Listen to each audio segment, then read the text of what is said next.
యేసు క్రీస్తునందు నీకు సమాధానము కలుగునుగాక. యేసు ప్రభువు నీకు అనుగ్రహించు కృపయందు జ్ఞానమందు నీవు అంతకంతకు అభివృద్ధి పొందుదువుగాక. ఆమెన్. క్రీస్తునందు ప్రియమైన కుమారుడా, కుమార్తె, దేవుడు మనకు అనుగ్రహించిన ఈ దినమును బట్టి దేవునికి వందనాలు, కృతజ్ఞతలు చెల్లించుదాం. దేవాది దేవుడు తన మహాకృప కనికరము చేత ఈ భూమి మీద మనలను కాపాడుతూ ఉన్నందుకు దేవునికి మనం వందనాలు, స్తోత్రాలు చెల్లించుదాం. ఈ దినము బయలుపరిచిన వాగ్దానమును మనము జ్ఞాపకం చేసుకుందాం. ఈ దినము దేవుడిచ్చిన వాగ్దానము, నీవు ఆశించున్నది నీకు దొరుకును. ఆమెన్. ఈ వాగ్దానమును దేవుడు సామెతల గ్రంథము 10వ అధ్యాయము 24వ వాక్యములో వ్రాయించాడు.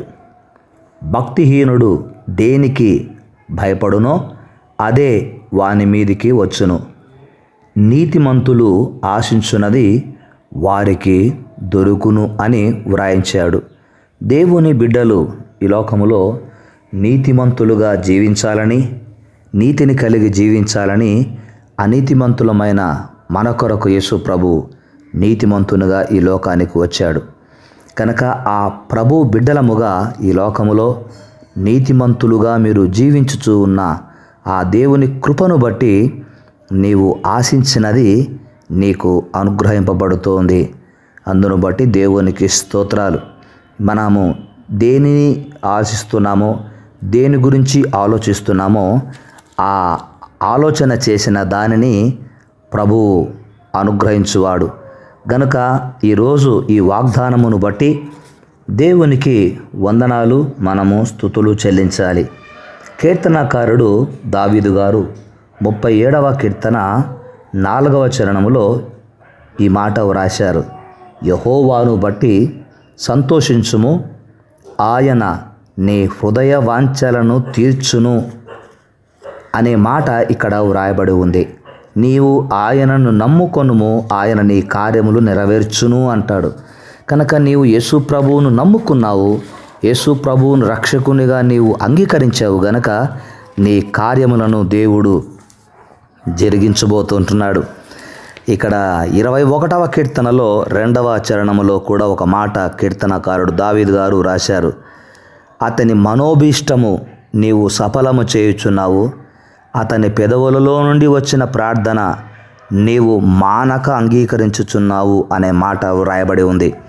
గనక మన దేవుడు మనము ఆశించినది పొందుకోవడానికి మనము ప్రార్థనలు చేస్తూ ఉన్నప్పుడు మన ప్రార్థనలు ఆయన మానక అంగీకరించువాడు. తన బిడ్డలు విసుకక ప్రార్థన చేస్తూ ఉన్నప్పుడు ఆయన అంగీకరించేవాడే కానీ అలక్ష్యము చేయువాడు కాదు. ఆయన నీ ప్రార్థనను మరువక ఆయన మానక అంగీకరిస్తూ ఉన్నాడు. గనుక నీవు ఆశించున్నది నీకు దొరుకుతోంది. ఈరోజు ఈ వాగ్దానమును బట్టి దేవునికి వందనాలు, స్తోత్రాలు చెల్లించాలి. 20 కీర్తన 4వ చరణములో కూడా కీర్తనాకారుడు ఈ విధంగా వ్రాయించాడు. నీ కోరికను సిద్ధింపచేసి నీ ఆలోచన యావత్తును సఫలపరుచును గాక అంటాడు. కనుక దేని గురించి ఆలోచిస్తున్నావు, దేనిని ఆశిస్తున్నావు, నీవు ఆలోచిస్తున్న దానిని, నీవు ఆశిస్తున్న దానిని యేసు క్రీస్తు నామమున తండ్రి అయిన దేవుడు నీకు అనుగ్రహించును గాక. దేవునికి స్తోత్రాలు. నీవు సంతోషముగా భూమి మీద జీవించాలి అన్నదే దేవుని యొక్క ఉద్దేశము. ఆయన బిడ్డలు బాధపడుతూ ఉంటే దేవుడు చూస్తూ ఉండేవాడు కాదు. తల్లిదండ్రులు తమ బిడ్డలు బాధపడుతూ ఉంటే వారు బిడ్డలు బాధను చూస్తూ ఉండేవారు కాదు. వారు చేయగలిగిన మేలు బిడ్డల కొరకు చేస్తారు. అలాంటి తల్లిదండ్రులే బిడ్డల గురించి ఈ లోకంలో ఆ విధముగా ఆలోచిస్తున్నప్పుడు పరలోకమందున్నటువంటి దేవుడు మనము ప్రార్థించినప్పుడల్లా తండ్రి అని మనం సంబోధిస్తున్నప్పుడు ఆ తండ్రి అయిన దేవుడు నిన్ను ఎన్నడూ మర్చిపోడు. నీ ప్రార్థన ఆయన ఏనాడు త్రోసివేయడు. ఆలస్యం అవుతుంది అంటే దేవుడు ఏదో గొప్ప కార్యము ఆయన చేయబోతున్నాడు అని మనము ఆలోచన చేయాలి. మనము ఆ నమ్మకం ఉంచాలి. కనుక ఆ నమ్మకమును బట్టి నీకు సహాయము కలుగుతుంది. 28వ కీర్తన 7వ చరణంలో కీర్తనకారుడు అంటాడు, యెహోవా నా ఆశ్రయము, నా కేడెము, నా హృదయము ఆయన యందు నమ్మికయుంచెను గనుక నాకు సహాయము కలిగెను అంటాడు. కావున నా హృదయము హర్షించుచున్నది అంటాడు. కీర్తనలతో నేను ఆయనను స్తుతించదను అంటాడు. కనుక ఈరోజు ఆయన నీ హృదయ వాంఛలు నీ నమ్మకమును బట్టి తీర్చి నీకు సహాయము చేయబోతూ ఉన్నాడు. దేవుడు తన కుమారుడైన యేసుక్రీస్తు ద్వారా నీకు చేయబోతున్న సహాయమును బట్టి నేను దేవునికి కృతజ్ఞతలు చెల్లిస్తున్నాను. దేవుడు నీ జీవితంలో చేయబోయే కార్యమును నీవు చూసిన తర్వాత, దానిని ఆశీర్వాదించబడిన నీవు పొందిన తర్వాత నీ యొక్క సాక్ష్యాన్ని నువ్వు సమాజంలో చెప్పాలి.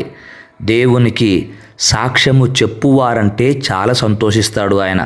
కనుక దేవుడు నీ జీవితంలో ఇంతవరకు చేసిన వాటికి కృతజ్ఞతలు చెల్లిస్తూ, ఈరోజు ఇచ్చిన వాగ్దానము నీవు ఆశించున్నది నీకు దొరుకును అన్న వాగ్దానాన్ని బట్టి నీవు ఆశించున్నది పొందబోతూ ఉన్నావు గనక పొందబోతున్న దాని కొరకు దేవునికి వందనాలు చెల్లిస్తూ ప్రార్థన చేసుకుందాం. పరిశుద్ధుడైన నా తండ్రి, మీకు వందనాలు, స్తుతులు, స్తోత్రాలు చెల్లిస్తున్నాను రాజా. నా దైవమా, నాయనా, ఈ దినము మీరు మాకిచ్చిన ఈ గొప్ప ఆదరణకరమైన వాగ్దానమును బట్టి స్తోత్రాలు చెల్లిస్తూ ఉన్నాను. నీవు ఆశించున్నది నీకు దొరుకును అనే మాట ఎంతో గొప్పది. అవును తండ్రి, ఈ లోకములో చాలామంది దేనో ఒకదాన్ని నా తండ్రి ఆశిస్తూ ఉంటారు. వారికి ఎన్నో ఆశలు, ఆలోచనలు, కోరికలు ఉంటాయి. కానీ మీ ఆశీర్వాదము పొందిన మీ బిడ్డలకు వారు ఆశించినది నీవు లేదనకుండా, కాదనకుండా నీవిచ్చే దేవుడవు. కనుక తండ్రి, మరి ఈరోజు ఈ వాగ్దానము పొందిన బిడ్డలు దేనిని ఆశించి దాని కొరకు ఎదురు చూస్తున్నారో యేసు నామమున వారు దానిని పొందుదురుగాక అని ప్రార్థన చేస్తుంటున్నాను. మీకే స్తుతులు, స్తోత్రాలు చెల్లిస్తూ, మహిమ కలిగిన మా దేవ, ఈ వాగ్దానమును నాయన మేము పొంది మీరు ఆశించిన దానిని అనుగ్రహిస్తున్నందుకు యేసుక్రీస్తు ద్వారా మీకు మేము కృతజ్ఞతలు చెల్లిస్తున్నాం. దూరదేశాలలో ఉన్న మా ప్రియ ఆత్మీయ బిడ్డలందరినీ దీవించండి. మమ్మల్ని ప్రేమిస్తూ మాకు సహాయం చేస్తూ మా కొరకు ప్రార్థిస్తున్న బిడ్డలను నిండారుగా ఆశీర్వదించండి. సంతానం లేని బిడ్డలకు నాయన, భార్యాభర్తలలో ఎవరికి లోపమున్నా యేసునామమున లోపము సరిచేయబడి ఆ బిడ్డకు గర్భము తెరవబడునుగా కానీ ప్రార్థిస్తున్నాం. ఉద్యోగ ప్రయత్నం చేస్తున్న వారికి సాయం చేయండి. నా తండ్రి, మరి ఇంటర్వ్యూస్కి వెళ్తూ వస్తున్న వారికి సాయం చేయమని ప్రార్థిస్తున్నాం. మీకే స్తుతులు, స్తోత్రాలు, మంచి ఆరోగ్యాలను అనుగ్రహించమని కూడా ప్రార్థన చేస్తుంటున్నాను. ఈ దినం ఎందరైతే జన్మదినములు నాయన, పుట్టినరోజులు జరిగించుకుంటున్నారు, వారిని దర్శించినందుకు స్తుతులు చెల్లిస్తూ ఈ వాగ్దానం పొందిన మా ప్రియ బిడ్డలందరినీ నిండారుగా దీవించమని యేసుక్రీస్తు నామమున ప్రార్థిస్తున్నాను తండ్రి. ఆమెన్. తండ్రి, కుమార, పరిశుద్ధాత్మని సన్నిధి, సహాయము, సహవాసము ఇప్పుడు ప్రభువు రాకడ పర్యంతం వరకు నీకు, నీ కుటుంబానికి, నీ వాసించిన దానికి సదా తోడై ఉండునుగాక. Amen. Amen. May God bless you. May God bless you all. మా కొరకు మీరు ప్రార్థిస్తూ ఉన్నారని నమ్ముతూ ఉన్నాము. మీ ప్రార్థనలు ఎడదగగా మమ్మల్ని జ్ఞాపకం చేసుకోవాలని, మా బిడ్డలను జ్ఞాపకం చేసుకోవాలని, మా పరిచర్యలను జ్ఞాపకం చేసుకోవాలని నేను ప్రభు పేరట మిమ్మను కోరుతున్నాను. దేవుడు మీకు సమృద్ధిని అనుగ్రహించునుగాక. ఆమెన్.